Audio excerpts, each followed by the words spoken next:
ವೈಕುಂಠಾಧಿಪತಿಯಾಗಿ ಯಾರು ತನ್ನ ದರ್ಶನ ಮಾಡ್ತಾರೋ ಅವರಿಗೆ ಆಯುಹು ಆರೋಗ್ಯ ಆಯುಷನ್ನು ಕೊಟ್ಟು ಆಶೀರ್ವಾದ ಮಾಡುವಂತಹ ಒಂದು ವಿಶಿಷ್ಟ ದಿನ ಏಕಾದಶಿ. ಇನ್ನು ಎಲ್ಲರೂ ಕೂಡ ಉಪವಾಸವಿದ್ದು ಶ್ರೀ ಸ್ವಾಮಿಯ ದರ್ಶನವನ್ನು ಮಾಡಿ ಪುನೀತರಾಗುತ್ತಾರೆ.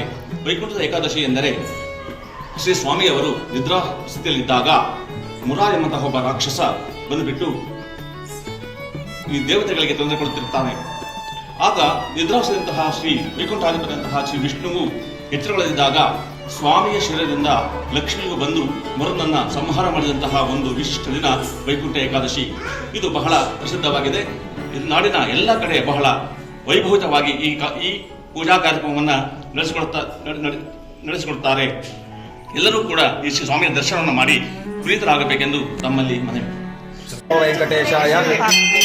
ವೈಕುಂಠ ಏಕಾದಶಿ ಪ್ರಯುಕ್ತ ವಿಶೇಷವಾದ ರಸ್ತೆ ಪಾವಗಡದಲ್ಲಿ ನಿರ್ಮಾಣವಾಗಿರುವಂತಹ ದೇವಗಿರಿ ವೆಂಕಟೇಶ್ವರ ಸ್ವಾಮಿ ದೇವಸ್ಥಾನದಲ್ಲಿ ಬೆಳಗಿನ ಜಾವ 5 ಗಂಟೆಗೆಲ್ಲ ಕೂಡ ಪ್ರಾಕಾರೋತ್ಸವ ಸಮೇತವಾಗಿ ಸ್ವಾಮಿಗೆ ವಿಶೇಷವಾಗಿ ಅಲಂಕರಣೆ, ಅಭಿಷೇಕ ಮತ್ತು ಕಳಾ ಹೋಮ ಇವೆಲ್ಲ ಕೂಡ ಆಗಿ ಭಕ್ತರಿಗೆ ದರ್ಶನಕ್ಕೋಸ್ಕರ ಏರ್ಪಾಟು ಮಾಡಲಾಗಿದೆ.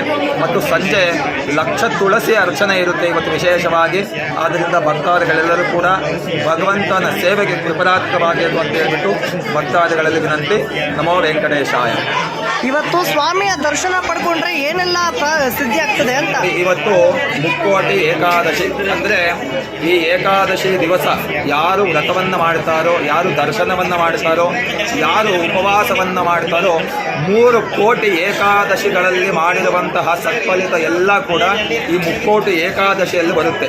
ಆದ್ದರಿಂದ ಸ್ವಾಮಿಯ ದರ್ಶನ ಮಾಡಿದ್ರೆ ಸಾಕು, ಮೋಕ್ಷವನ್ನು ಕೊಡ್ತಾನೆ ಭಗವಂತ. ಅದರಿಂದ ವಿಶೇಷವಾಗಿ ಬೆಟ್ಟದ ಮೇಲಿರುವಂತಹ ವೆಂಕಟೇಶ್ವರ ಸ್ವಾಮಿ ಆಗಿರುವುದರಿಂದ ಸಾಕ್ಷಾತ್ತು ವೆಂಕಟೇಶ್ವರ ಸ್ವಾಮಿ ಅನುಗ್ರಹ ಎಲ್ಲರ ಮೇಲೆ ಇರುತ್ತೆ ಅಂತ ಹೇಳಿ ಭಕ್ತರೆಲ್ಲರ ಭಾವನೆ. ನಿಮ್ಮ ಹೆಸರು? ಗೋಪಿನಾಥ್ ಅಂತ. ಆ್ಯಕ್ಚುಲಿ ನಮ್ಮ ಮನೆಯವರು ಅವ್ರ ಫ್ರೆಂಡ್ಸ್ ಅವ್ರ ಕಸಿನ್ಸ್ ಲ್ಯಾಂಡ್ ತೊಗೊಂಡು ಲೇಔಟ್ ಮಾಡೋಣ ಅಂತ ಆಲೋಚನೆ ಇದ್ದು ನಮ್ಮದು ನೇಟಿವ್ ಮಡಕ್ಷಿರ. ಈ ಲ್ಯಾಂಡ್ ತೊಗೊಂಡಾಗ ಇದರಲ್ಲಿ ಸಣ್ಣದಾಗಿ ಗುಡ್ಡ ಬಂದಿದೆ. ಆ ಗುಡ್ಡದ ಮೇಲೆ ಏನು ಮಾಡಬೇಕಂತ ಆಲೋಚನೆಯಿಂದ ಇವರು ವೆಂಕಟೇಶ್ವರ ಸ್ವಾಮಿ ಟೆಂಪಲ್ ಕಟ್ಸೋಣ ಅಂತ ಆಲೋಚನೆ ಮಾಡಿ 3 ಇಯರ್ಸಿಂದ ಪ್ಲ್ಯಾನ್ ಮಾಡಿ ವೆಂಕಟೇಶ್ವರ ಸ್ವಾಮಿ ಕಂಪ್ಲೀಟ್ ಮಾಡಿದ್ದಾರೆ ಟೆಂಪಲ್. ಈಗ ಪ್ರತಿಷ್ಠಾಪನೆ ಆಗಿ 1 ತಿಂಗಳು 2 ದಿವಸ ಆಗಿದೆ. 48 ದಿವಸ ಮಹಾಮಂಡಲ ಪೂಜೆ ನಡೆಯುತ್ತೆ. ದಿನ ಹೋಮ ಕಾರ್ಯಕ್ರಮಗಳು ನಡೀತಾ ಇದೆ. ಇವತ್ತು ವಿಶೇಷವಾಗಿ ವೈಕುಂಠ ಏಕಾದಶಿ ಫಸ್ಟ್ ಬಂದಿದೆ. ಇಲ್ಲಿ ಮಹಾ ಅಲಂಕಾರ ಇದೆ, ಮಹಾಪ್ರಸಾದ ಇದೆ, ಉತ್ತರ ದ್ವಾರ ಇದೆ. ದೇವರಿಗೆ ದೇವರ ಆಶೀರ್ವಾದ ಪಡ್ಕೋಬೇಕಂತ ಮಾಡಿ ದರ್ಶನ ಮಾಡಿಕೊಂಡು ಉತ್ತರ ದ್ವಾರದಲ್ಲಿ ಬಂದು ಪ್ರಸಾದ ವಿನಿಯೋಗ ಇರುತ್ತೆ. ಅದನ್ನು ಸಂತೋಷವಾಗಿ ತಿರುಗಿಸ್ಕೊಳ್ಬೇಕಂತ ಕೇಳ್ಕೊಳ್ತಾ ಇದ್ದೀನಿ. ಅದೇ ಎಷ್ಟು ಜನ ಬರೋ ನಿರೀಕ್ಷೆ ಇದೆ ನಿಮಗೆ? ನಮಗೆ ಇಲ್ಲಿ ನಾವು ಆ್ಯಕ್ಚುಲಿ ಮಡಚಿದ್ದು ಇಲ್ಲಿ ಜನ ಹೇಳಿದ ಪ್ರಕಾರ 10,000ವರೆಗೆ ಬರ್ತಾರೆ ಭಕ್ತಾದಿಗಳು ಅಂತ ಹೇಳ್ತಾರೆ. ನಾವು ಅದಕ್ಕೆ ತಕ್ಕಂಥ ಪ್ರಸಾದ ಕಾರ್ಯಕ್ರಮ ಎಲ್ಲ ಏರ್ಪಾಡು ಮಾಡಿದ್ವಿ. ಕ್ಯೂ ರೂಪದಲ್ಲಿ ವಿಶೇಷ ದರ್ಶನ ಎಲ್ಲ ಆ ಥರ ಮಾಡಿದ್ವಿ. ಇನ್ನು ಫಸ್ಟ್ ಅಲ್ಲ, ನಮಗೂ ಅಷ್ಟು ಗೊತ್ತಾಗಲ್ಲ. ಸರಿ ಮೇಡಮ್, ನಿಮ್ಮ ಹೆಸರು? ನಮ್ಮ ಹೆಸರು ಸುಮಾ ಸಂತೋಷ್ ಅಂತ. ಈ ಲೇಔಟ್ಗೆ ಮೇನ್ ಪಾರ್ಟ್ನರ್ ವೈಫ್.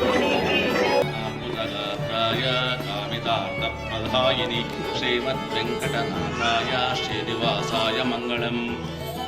ಇಂದು ಕ್ರೋಧಿನಾಮ ಸಂವತ್ಸರದ ದಕ್ಷಿಣಾಗಿನ ಹಿಮಂತ ಋತು ಮಾರ್ಗಶಿರ ಮಾಸ ಶುಕ್ಲ ಪಕ್ಷ ಏಕಾದಶಿ ಅಂದರೆ ಧರ್ಮಾಸದಲ್ಲಿ ಬರುವಂತಹ ಒಂದು ವಿಶಿಷ್ಟ ಏಕಾದಶಿಯನ್ನ ನಾವು ವೈಕುಂಠ ಏಕಾದಶಿ ಎಂದು ಕರೆಯುತ್ತೇವೆ. ಇಂದು ಸ್ವರ್ಗದ ಬಾಗಿಲು ತೆರೆದಿರುತ್ತದೆ. ಇಂದು ಯಾರು ಶ್ರೀ ವೈಕುಂಠ ನಾರಾಯಣನ ದರ್ಶನ ಮಾಡುತ್ತಾರೋ ಅವರಿಗೆ ಸಕಲ ಸನ್ಮಂಗಳಗಳು, ಆಯುಹು ಆರೋಗ್ಯ, ಆಯುಷ್ಯಾದಿಗಳು ವೃದ್ಧಿಯಾಗಿ ಸಮಸ್ತ ಸನ್ಮಂಗಳಗಳು ಉಂಟಾಗುತ್ತವೆ. ವೈಕುಂಠ ಏಕಾದಶಿ ಎಂದರೆ ಶ್ರೀ ಮಹಾವಿಷ್ಣುವು ಇದ್ದಾಗ ಮುರಾ ಎಂಬಂತಹ ಒಬ್ಬ ರಾಕ್ಷಸ ಬಂದು ಸ್ವಾಮಿಯವರಿಗೆ ಹಾಗೂ ದೇವತೆಗಳಿಗೆ ತೊಂದರೆ ಕೊಡ್ತಿರುತ್ತಾನೆ. ನಿದ್ರಾವಸ್ಥೆಯಂತಹ ಶ್ರೀ ಸ್ವಾಮಿಯವರು ಹೆಸರುಗಳಿದ್ದಾಗ ಸ್ವಾಮಿಯ ಶರೀರದಿಂದ ಬಂದಂತಹ ಒಂದು ದಿವ್ಯ ಶಕ್ತಿ ಮಹಾಲಕ್ಷ್ಮಿಯವರು ಮುರಾ ಎಂಬಂತಹ ರಾಕ್ಷಸನ್ನ ಸಂಹಾರ ಮಾಡಿದಂತಹ ದಿನ. ಆಗ ಎಚ್ಚರಗೊಂಡಂತಹ ಶ್ರೀ ಮಹಾವಿಷ್ಣು ನೋಡಿದಾಗ ಮುರಾ ಎಂಬಂತಹ ರಾಕ್ಷಸನು ಸಂಹಾರವಾಗಿರುತ್ತಾನೆ. ಅಂತಹ ಒಂದು ವಿಶಿಷ್ಟ ದಿನ ವೈಕುಂಠ ಏಕಾದಶಿ.